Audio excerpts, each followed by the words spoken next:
In this numerical, we will extend our vector to two different bases. तो यहाँ पे अपने पास है क्या, एक सिंगल वेक्टर दिया है, कौन सी शेप में, R3 की, -1 2 5।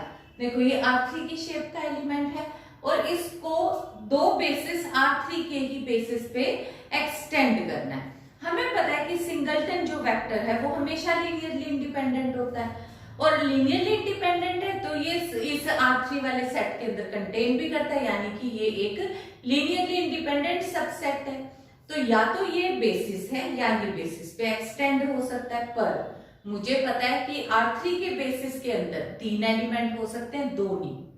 तो इसलिए मेरे को और ये भी पता है कि जो बेसिस, जो यूनिवर्सल बेसिस टाइप हम ले लेते हैं तो वो हम लेते हैं 1 0 0 0 1 0 0 0 1 और उनको रिप्रेजेंट करते हैं E1 E2 E3 से, और जो ये गिवन वेक्टर है उसको मैंने V से रिप्रेजेंट कर दिया।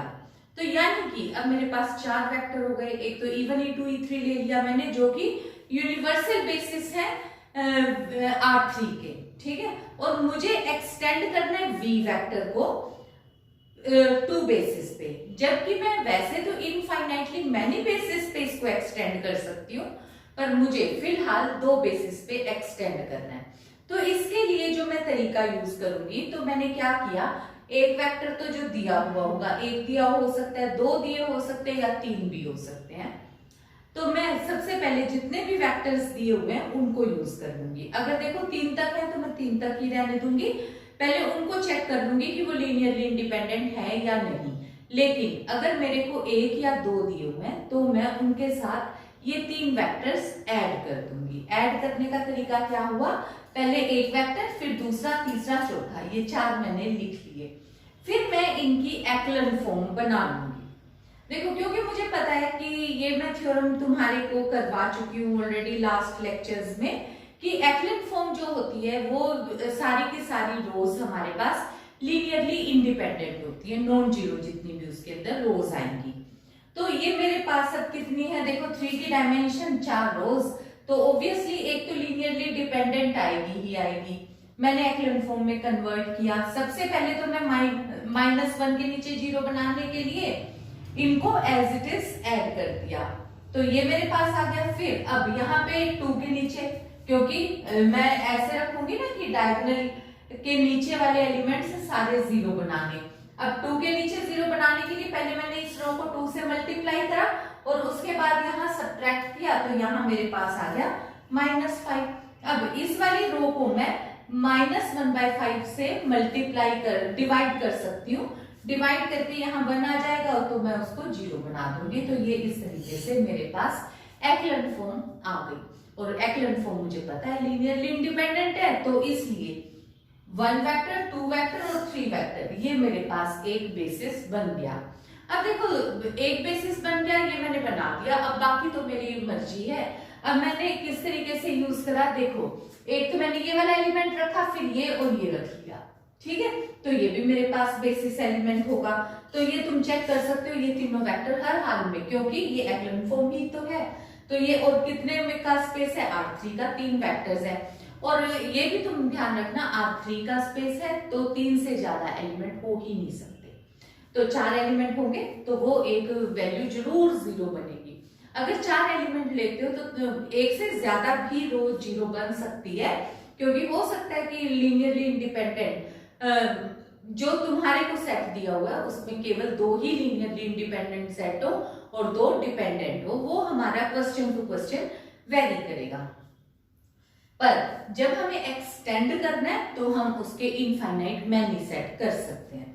अब फॉर एग्जांपल सपोज मैं यहाँ 2 और 5 की जगह पे 7 और 8 कर लूं, ठीक है, यहाँ पे 5 की जगह 9 कर लूं, तब भी ये लीनियरली इंडिपेंडेंट आएगा। यहाँ पे 1 की जगह 3, यहाँ पे 8 कर दूं, तब भी ये लीनियरली इंडिपेंडेंट एक सेट हो जाएगा। कितने भी स्केलर्स मल्टीप्लाई कर दूं, किसी तरीके से इंटरचेंज कर दूं, ये मेरे पास हर हाल में, तो यानी कि मैं इनफाइनाइट मैनी बेसिस कर सकती हूँ, पर एक हम तरीका रखते हैं, पैटर्न रखते हैं, तो उस पैटर्न के अकॉर्डिंग कोई भी हमारे पास न्यूमेरिकल आ जाए हम ऐसे सोल्व करके बेसिस बना सकते हैं।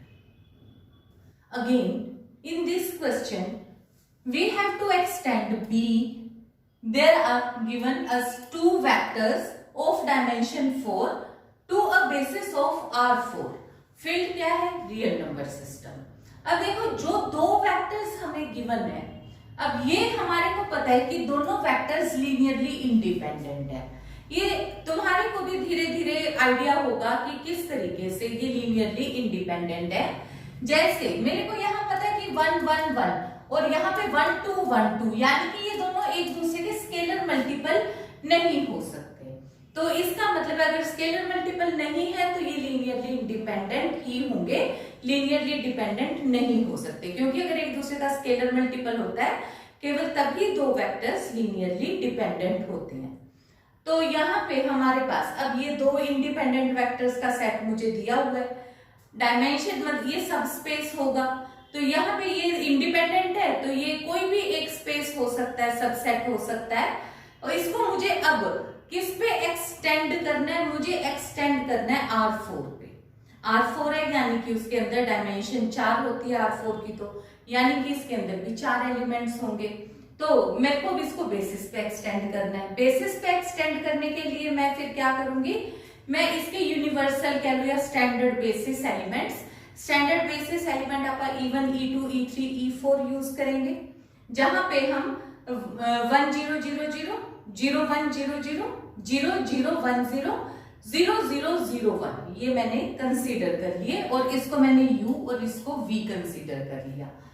अब ये जो मेरे पास 6 वेक्टर्स हो गए U V E1 E2 E3 E4, ठीक है, ये 6 हो गए ना टोटल. इनको मैंने इस तरीके की फॉर्म में लिख लिया एक्लन फॉर्म मैट्रिक्स बनाने के लिए. फिर मैंने एक्लन मैट्रिक्स का प्रोसेस स्टार्ट किया. तो मैं डायगोनल का ध्यान रखते हुए बाकी एलिमेंट्स को 0 बनाया.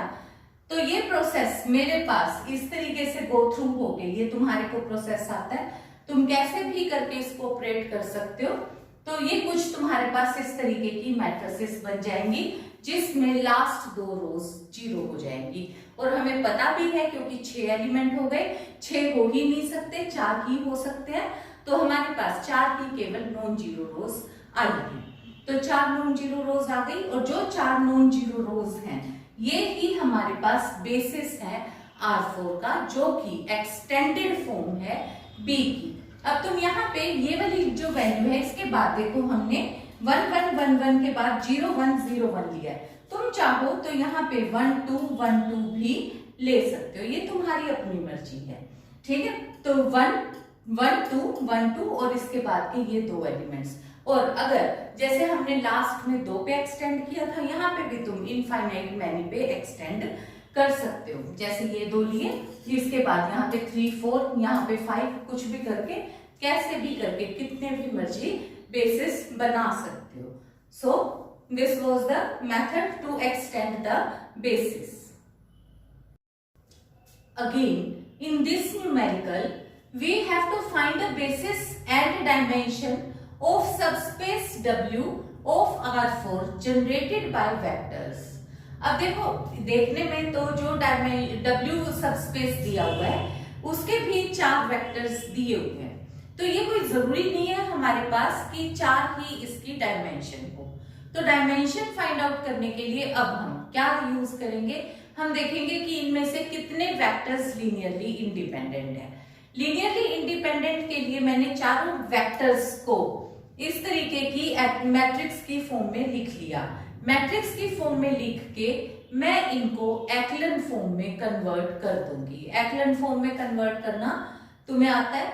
किसी भी वेक्टर को तुम पहले दूसरे तीसरे नंबर पे रख सकते हो. तो मैंने रख लिया यहाँ पे वैल्यूज को, और ये इसमें मैंने यहाँ पे 1 1 के नीचे 0 बनाया, तो ये इस तरीके के रिजल्ट्स आ गए. अब देखो यहाँ पे बिल्कुल क्लियर है कि ये जो सेकंड रो का ही थर्ड और फोर्थ रो स्केलर मल्टीपल्स हैं. ठीक है ना, तो इसका मतलब ये लीनियरली डिपेंडेंट है. तो लास्ट 2 रोज बड़े आराम से हट गई और वो 0 0 बन गई.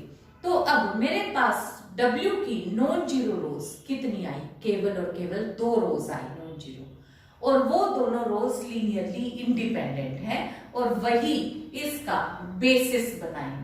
तो यानी कि जो W का बेसिस है वो केवल ये 2 वेक्टर्स होंगे, इसमें मैंने यहाँ से नेगेटिव को मल्टीप्लाई कर दिया, क्योंकि फॉर्म तो मैं कुछ भी बना सकती हूँ ना, तो मैंने यहाँ पे 1 वेक्टर और सेकंड 0 1 1 2 माइनस मैंने कॉमन निकाल दिया, ठीक है, is the basis of W, ये मैंने रख लिया। तो इससे जो सबस्पेस W है उसका डायमेंशन कितनी आई, उसकी डायमेंशन 2 आई। तो अब मेरे को इसको फिर से कहा क्या है कि also extend to a basis of R4। तो अब यहाँ पे मेरे पास है क्या, जैसे हमारे पास कोई भी स्पेस है, जैसे 4 का स्पेस है, तो उसके सब स्पेसेस किस ऑर्डर के हो सकते हैं, देखो एम्प्टी भी हो सकता है, ऑर्डर 1 का हो सकता है, ऑर्डर 2 का हो सकता है, ऑर्डर 3 का हो सकता है, एज वेल एज ऑर्डर 4 का हो सकता है। तो यहाँ पे सब स्पेस मैंने एक W निकाला जो कि सब स्पेस है कितने डायमेंशन का, ऑफ डायमेंशन 2। तो अब मुझे इसको एक्सटेंड करना है। अब देखो क्योंकि एक्सटेंड करना मुझे पता है कि अब मेरे को एक्लन फॉर्म बन जाए तो मैं बड़े आराम से कर सकती हूँ। तो अब मैं इसी को ही डायरेक्ट, क्योंकि 4 ये लेती, 4 E1 E2 E3 E4 लूं, तो उसकी मुझे अब जरूरत नहीं, मैंने 2 मुझे पता लग गया। और उसके बाद मुझे एक्लन फॉर्म के अकॉर्डिंग पता है कि देखो यहाँ तक तो मेरी वैल्यू आई ही है, तो अब यहाँ वाले 2 वेक्टर्स और मैं कंसीडर कर लेती हूँ। तो मैंने कौन कौन से कंसीडर कर लिए, 0 0 1 0 0 0 0 1। इसके अलावा भी देखो तुम्हें ये भी पता ही है कि तुम इनफाइनाइट मैनी यूज कर सकते हो, कैसे 0 0 1 2, यहाँ पे 1 2 लिख सकते हो, 0 0 0 1 लिख सकते हो, यहाँ पे 3 7 लिख सकते हो, यहाँ 8 लिख सकते हो। मतलब क्या है कि इनफाइनाइट मैनी बेसिस तुम अपनी मर्जी से अब बना सकते हो, पर हम कोशिश करते हैं कि यूनिट प्लेस वाले ही ज्यादा से ज्यादा हम बनाएं, क्योंकि वो हमें इजी भी है और कन्वीनियंट भी है। So that is all for this lecture. Thank you.